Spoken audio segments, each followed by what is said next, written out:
नमस्कार मेरे प्यारे साथियों, आपका बहुत बहुत स्वागत है आपके अपने YouTube channel learn with Awadh में। मैं अवध आपका बहुत बहुत स्वागत करता हूं। उम्मीद है आप लोग अच्छे होंगे, स्वस्थ होंगे, मस्त होंगे। आप लोगों के कमेंट बहुत धड़ाधड़ आ रहे हैं, ठीक है ना।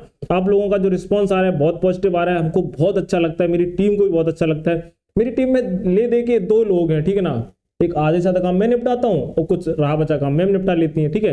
बाकी तो कोई है नहीं है, तो हम लोग टीम बोल लेते हैं, ठीक है ना। टीम बोलने से थोड़ा प्रोफेशनल फील होता है ना। चलो अब बात क्या है मेरे भाई कि आज हम छात्रावास का स्टाफ, किसका, छात्रावास का स्टाफ के बारे में बात कर लेते हैं, यानी हॉस्टल में कैसा स्टाफ होना चाहिए। इसके पहले हम आपको बता देते हैं कि आप लोग कह रहे थे स्क्रीनशॉट लेने के लिए टाइम नहीं देते हैं, ठीक है ना। तो भैया स्क्रीनशॉट लेने के लिए हम टाइम देंगे, मेरी गलती है, मुझे माफ कर दो, ठीक है। हम आपको टाइम देंगे। दूसरी बात है, कोशिश करा करो वीडियो देखते देखते लिखते जाया करो, ठीक है। और कम समय की इसलिए बनाते हैं, आपको पता है, क्योंकि आप दोबारा रिवाइज भी कर सको। प्ले लिस्ट में जाके ना वीडियो को फटाफट से 2x की स्पीड में देख लिया करो, ठीक है ना। उससे क्या है ना, आपको मजे से समझ में आ जाएगा। नोट्स बनाया करो और कोर्स हम बहुत जल्दी खत्म कर देंगे, प्रैक्टिस शुरू करेंगे लाइव, ठीक है ना। आप परेशान मत हो। और बाकी सारा काम चल रहा है, थोड़ी समस्याएं आती रहती हैं, आप समझा करो बात को, है ना। आप लोग कुछ लोग समझते नहीं हो, बाकी बहुत सारे लोग समझते हो, ठीक है। चलो अब बात शुरू कर देते हैं भाई। छात्रावास का स्टाफ यानी हॉस्टल का स्टाफ कहना होना चाहिए, कैसा होना चाहिए, कैसा होने से मतलब क्या है, सीधी सी बात है। अब देखो, आप समझो, आपका घर है और आपका घर, आप एक बहुत अमीर आदमी हो या आप किसी सपोज करो हॉस्टल में रह रहे हो, तो वहां पर अगर खाना बनाने वाला होगा वो अलग होगा, ठीक है ना। मैकेनिक अलग होगा, यानी बिजली संभालने वाला अलग होगा, बिजली में कुछ दिक्कत आएगी, लाइट प्रॉब्लम आ जाएगी, उसके लिए अलग होगा, ठीक है ना। सफाई वाला अलग होगा। ऐसा तो नहीं है ना कि हॉस्टल का मालिक, समझो आप किसी हॉस्टल में पढ़ रहे हो, वहां का मालिक है, उस सुबह सुबह उठता हो और आते आते बोलने लगे, भाई साहब क्या बात है बताओ, सफाई भाई कर दें आपके कमरे, क्या लाइट चली गई, लाइट सही कर दें, खाना बना के ला रहे तुम्हारे लिए। ऐसा नहीं होता है, ये बात आपको भी पता है, समझा करो बात को, ठीक है ना। अगर ऐसा तुम मुझसे करवाओगे कंटाप मार देगा वो, है ना। चलो आज हम बात कर लेते हैं छात्रावास के स्टाफ की। तो छात्रावास में बेहतर प्रबंधन के लिए पर्याप्त संख्या में कर्मचारी होने चाहिए। छात्रावास को अच्छी तरीके से चलाना है, ठीक है ना। तो देखो गवर्नमेंट ने क्या करा है, बेहतर तरीके से प्रबंधन के लिए भाई कैसे होना चाहिए, पर्याप्त मात्रा में, यानी सारे कर्मचारी सभी विभाग के अलग अलग होने चाहिए। रसोईया खाना बना रहा हो, सफाई कर्मी सफाई कर रहा हो, सीधी सी बात है, हेल्पर हेल्प कर रहा हो, लाइट वाला जब लाइट बिगड़ जाए तो लाइट सही करने आए, ठीक है ना। बाकी आदि आदि स्टाफ के कर्मचारी अलग होने चाहिए, यानी सॉरी ऑफिस के कर्मचारी अलग होने चाहिए, ठीक है। नेक्स्ट है, छात्रावास की सभी गतिविधियों की निगरानी के लिए एक अधीक्षक की नियुक्ति की जानी चाहिए। देखो बात क्या है कि जब सभी लोग हैं, जितने भी कर्मचारी हैं, 11 कर्मचारी हैं, अगर 11 कर्मचारियों की इनकी सारी की निगरानी कौन करेगा, तो अधीक्षक महोदय करेंगे। कौन करेंगे मेरे भाई, अधीक्षक महोदय करेंगे। कौन करेंगे, अधीक्षक महोदय, ठीक है ना। याद रखना एक बात, ठीक है। अधीक्षक महोदय क्या करेंगे, सबकी निगरानी करेंगे, ठीक। नेक्स्ट है, छात्रावास में छात्रों और अधीक्षकों की संख्या का अनुपात 200:1 होना चाहिए, यानी कि 200 छात्रों पर एक अधीक्षक, और अगर बात करें तो 50 छात्रों पर एक वार्डन होना चाहिए। सीधी सी बात है। अब अगर हम बात करें वार्डन और अधीक्षक में क्या अंतर है, तो आप समझ लो, जो हॉस्टल वार्डन होता है वो अभिभावक होता है बच्चों का, बच्चों की समस्या मतलब एक अभिभावक होता है, पेरेंट्स के तौर पे होता है। और जो अगर अधीक्षक की बात करें तो वो सबकी समस्याओं को सुलझाता है, किसी की समस्या होती है अधीक्षक साहब के पास ले जाते हैं, ठीक है ना मेरे भाई। चलो नेक्स्ट है, अधीक्षकों की भर्ती छात्रावास के प्रबंधन द्वारा की जानी चाहिए, यानी जो अधीक्षक की भर्ती कराई जाएगी वह छात्रावास का प्रबंधन यानी मैनेजमेंट, ठीक है, मैनेजमेंट में जो हेड होंगे उनके द्वारा करी जाएगी। नेक्स्ट है, छात्रावास में छात्रों द्वारा की गई गतिविधियों जैसे कि खेल मनोरंजन आदि को अनुशासन के साथ साथ करवाने की जिम्मेदारी छात्रावास अधीक्षक की होगी। अब देखो छात्रावास में क्या है, यानी हॉस्टल में क्या है कि बहुत से बच्चे खेल में भाग ले रहे हैं, बहुत से बच्चे डांस में भाग ले रहे हैं, मनोरंजन भाग ले रहे हैं, ठीक है, सारे अपनी अपनी अलग अलग एक्टिविटी कर रहे हैं, तो उनकी जिम्मेदारी किनकी होगी, अधीक्षक की होगी, वो भी अनुशासन से। ना पता चले बच्चा जो फुटबॉल खेल रहा है, ठीक है, वो खेलते खेलते लात मारते मारते अगर कोई वैसे बैठा हुआ है उसके मुंह पे लात मार दे जाके 60 से, ठीक है ना, यानी कुछ भी करते जाके, अगर कोई बल्ला लेके जा रहा है उसको सूंद दे जाके, कोई डांस कर रहा है ना उसका पैर पकड़ के खिंचिया दे, ठीक है, ऐसा नहीं होना चाहिए, ये बात आप ध्यान रखना। तो उसकी जिम्मेदारी किसकी होगी, छात्रावास अधीक्षक की होगी। ओके भैया मेरे, आ जाओ। नेक्स्ट है, छात्रावास में कर्मचारियों की संख्या कितनी होनी चाहिए। अब देखो छात्रावास में कर्मचारी कौन कौन से होने चाहिए। अब ये तो नहीं कह सकते ना छात्रावास में भाई साहब एक RM होना चाहिए, रीजनल मैनेजर होना चाहिए, नहीं तो ना ये नहीं कह सकते ना, सीधी सी बात है। देखो छात्रावास में सबसे पहले कौन होना चाहिए, अधीक्षक होना चाहिए, अधीक्षक का होना जरूरी है। नेक्स्ट क्या है, सुरक्षा गार्ड होना चाहिए। कौन, सुरक्षा गार्डन नहीं है मेरे भाई, सुरक्षा गार्ड है, ठीक है ना। याद रखना क्या है, सुरक्षा गार्ड। ठीक है, कभी कभार मिस्टेक हो जाती है, सुरक्षा गार्ड होना चाहिए, जो कि देखो ये है ना, ये सुरक्षा गार्ड भैया, ये देखो दिखाई दे रहा है आपको, एकदम कॉल पे बात कर रहे हैं कि ऐसा है कि एक लोग आए हैं मिलने के लिए, बताइए इनको अंदर भेजे कि ना भेजा। अधीक्षक साहब कह रहे भेज दीजिए, उनका नाम पता बताइए, वार्डन साहब से पूछ के आओ किनके पापा हैं, ठीक है ना। तो यानी कौन होना चाहिए, सुरक्षा गार्ड होना चाहिए।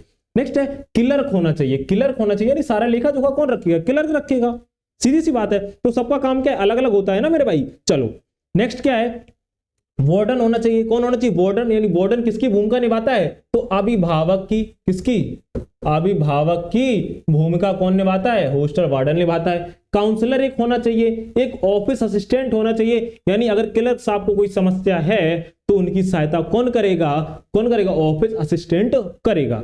नेक्स्ट है कुक होना चाहिए। कौन होना चाहिए, कुक भी होना चाहिए, यानी खाना बनाने वाला, जैसे कि हमने आपको बताया है। किचन स्टाफ होना चाहिए, ऐसा नहीं है कि जो खाना, जो सब्जी छोंक रहा है, सब्जी ऐसा ले आई और छौंका छौंक छौंका छौंक छौंका छौंक लगे हुए हैं और तुरंत ही भग के गए और पानी भरते बाहर से बल रहा है, उन्होंने कहा पानी कम चढ़ गया, पानी ले गए, पानी लेके उड़ेल दिया, ठीक ना, ऐसा नहीं है।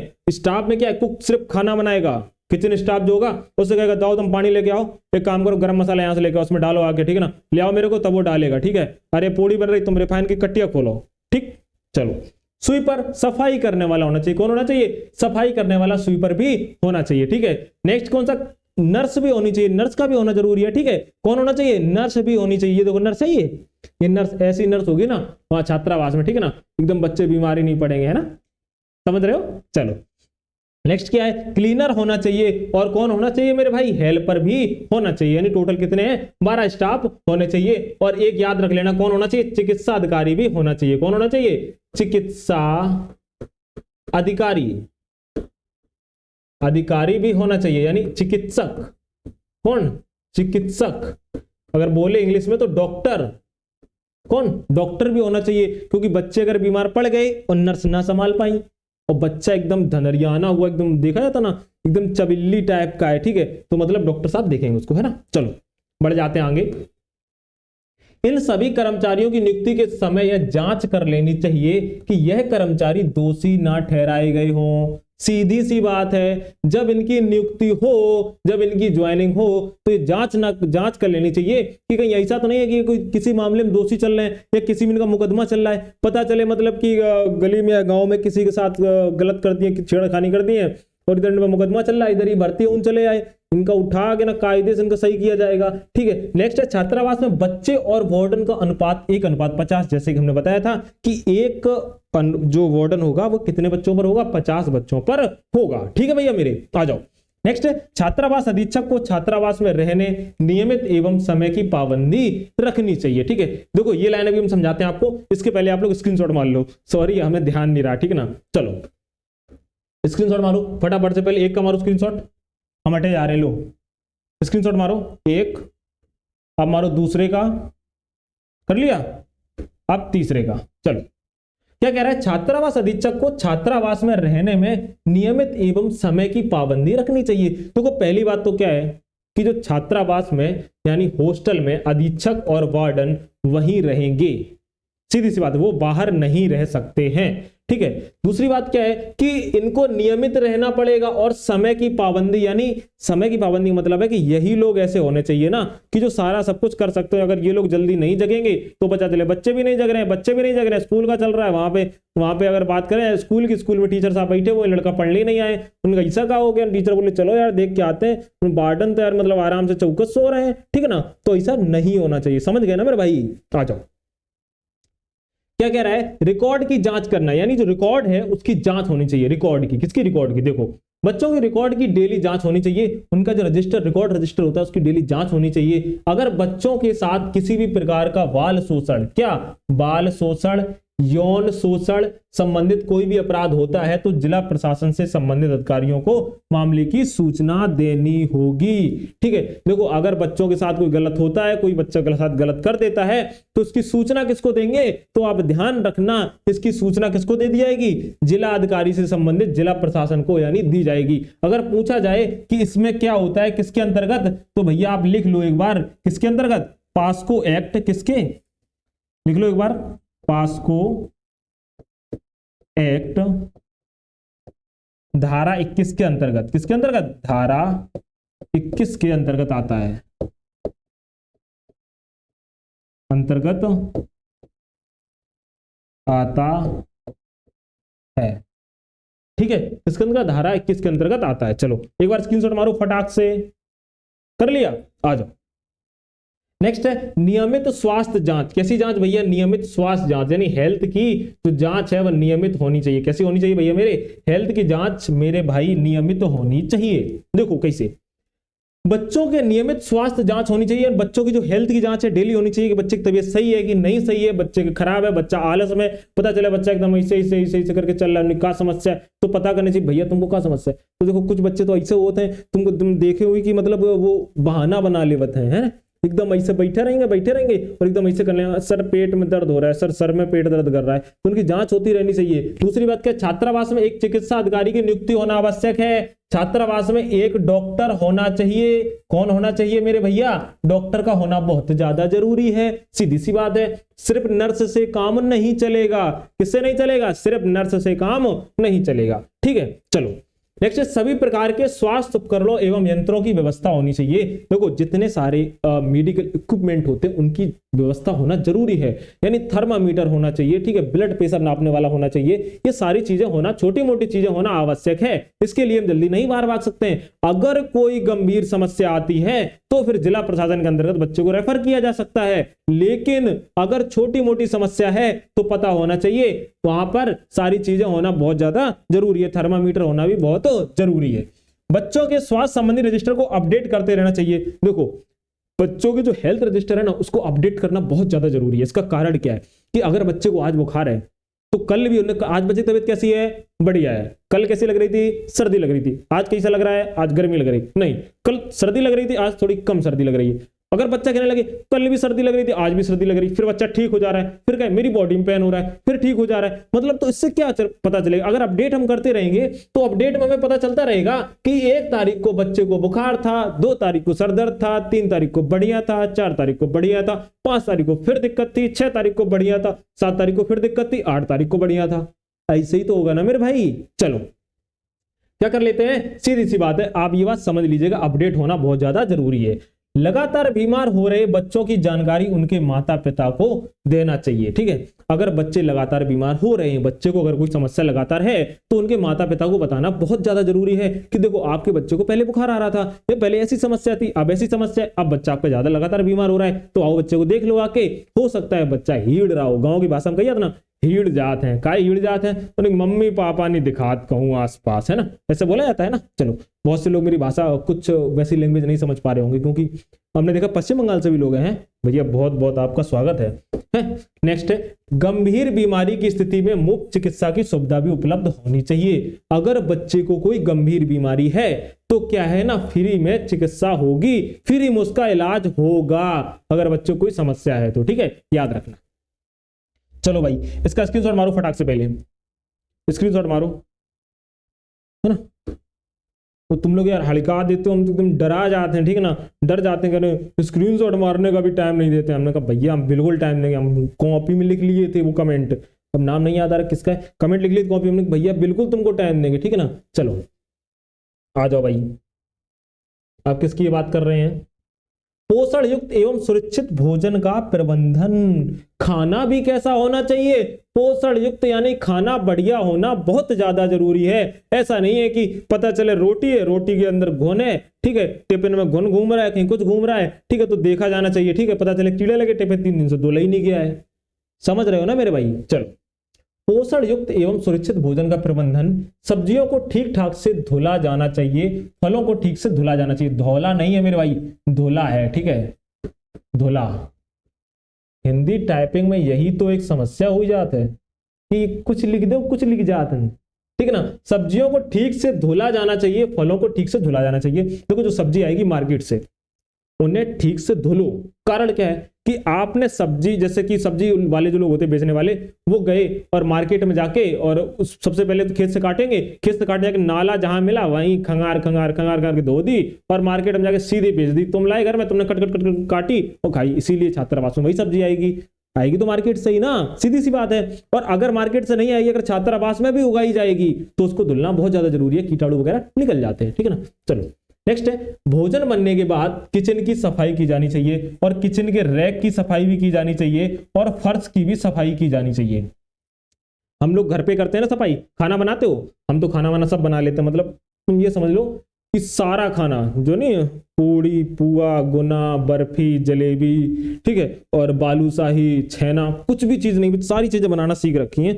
लॉकडाउन में हमने 1 महीना समय निकाल के ये सारी चीजें सीख रखी थी, ठीक है ना। हमने काम आएंगी आगे, पता नहीं कौन का कैसा मिल जाए, ठीक है, समझ रहे हो। मतलब कुछ काम ऐसे होते हैं ना कि ये देखो, सारे काम आपको आने चाहिए। सारे काम ये मत सोचो कि नहीं ये काम औरतों के, हम क्या करें।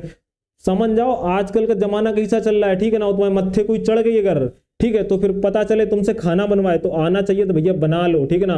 ना पता चले रोज रोज रोज होटल से लेके आ रहे हैं फिर धरे जाओ, तो बनाना सीख लो जिसको नहीं आता है। क्या कह रहे कि भोजन बनने के बाद किचन की सफाई, तो हम क्या करते हैं, किचन की सफाई करते हैं, फर्श पे पोंछा लगाते हैं, रैक जो होती है जहां पे वो रखा होता है अपना गैस वाला, वो गैस चूल्हा, उसको साफ करते हैं, अच्छे साफ करते हैं, क्योंकि पता है किसी भी तरीके की गंदगी नहीं होनी चाहिए, क्योंकि खाना तो हम ही खाएंगे, सीधी सी बात है, ठीक। पोषण मेनू विशेषज्ञ की सहायता से तैयार किया जाए। जो पोषण मेनू है वह विशेषज्ञ स्पेशलिस्ट की तरीके से तैयार किया जाए, ठीक है ना। अगर बात करें तो उसकी हेल्प लेनी चाहिए, उसकी हेल्प से क्या किया जाए, तैयार किया जाए कि बच्चों को कब क्या कैसा भोजन देना है, ठीक है।